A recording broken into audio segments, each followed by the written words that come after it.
இந்த வீடியோல நம்ம என்ன பார்க்க போறோம்னு பார்த்தீங்கன்னா, லீட் கோட்ல ஸ்ட்ரிங்ஸ்ல இருக்க ப்ராப்ளம் பார்க்க போறோம். கொஸ்டின் பார்த்தீங்கன்னா, counting words with a given prefix. அதாச்சு அவங்க வேர்டோட ஸ்டார்ட்டிங் லெட்டர் ப்ரிஃபிக்ஸா குடுத்திருப்பாங்க. குடுத்திருக்க அந்த வேர்ட்ஸ்ல இருந்துட்டு எத்தன வேர்ட் அந்த ப்ரிஃபிக்ஸ்ல ஸ்டார்ட் ஆகுது அப்படின்னு தான் நம்ம கவுண்ட் பண்ண போறோம். கவுண்ட் பண்ண போறனால நம்ம ஆட்டோமேட்டிக்கா என்னன்னு எடுத்தீங்கன்னா, ஃபர்ஸ்ட் இனிஷியலா கவுண்ட் ஈக்குவல் டு 0 அப்படின்னு சொல்லிட்டு நம்ம எடுத்துக்கிறோம். நெக்ஸ்ட் ஓகேவா?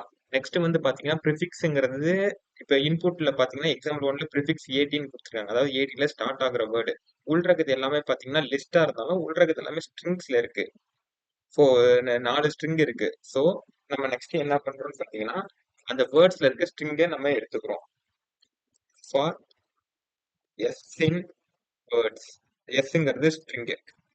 நம்ம ஸ்ட்ரிங்ஸ்ல ஒரு ஃபங்க்ஷன் யூஸ் பண்ண போறோம். ஸ்டார்ட்ஸ் வித் அப்படின்னு சொல்லிட்டு நம்ம ஸ்ட்ரிங்ஸ்ல அதை யூஸ் பண்ணலாம். If S dot starts with prefix என்னன்னு கொடுக்குறாங்கன்னு பார்த்தீங்கன்னா கொஸ்டின்லயே ப்ரிஃபிக்ஸ் இருக்கும். ஸோ இதுக்கு ஆன்சர் என்னன்னா ஒரு ஸ்ட்ரிங்கை வந்துட்டு நம்ம யூஸ்வலா இந்த லெட்டர்லாம் தான் ஸ்டார்ட் ஆகுது அப்படின்னு நம்ம கண்டுபிடிச்சோம்னா ஸ்டார்ட் வித் அப்படிங்கிற ஒரு ஃபங்க்ஷன் யூஸ் பண்ணலாம். So if S dot start with prefix அப்படின்னா அந்த இதுல ஸ்டார்ட் ஆனிச்சு அப்படின்னா count plus equal to one. அதாவது இது வந்துட்டு அந்த வேர்ட்ஸ்ல இருக்க ஒவ்வொரு வேர்டையும் ஃபர்ஸ்ட் எடுத்துக்கும். ஃபர்ஸ்ட் இப்ப பிஏ ஒய் பேங்கிறத எடுத்துக்கும். அதுல பாத்தீங்கன்னா ப்ரிஃபிக்ஸ்ல ஸ்டார்ட் ஆகுதா இல்ல.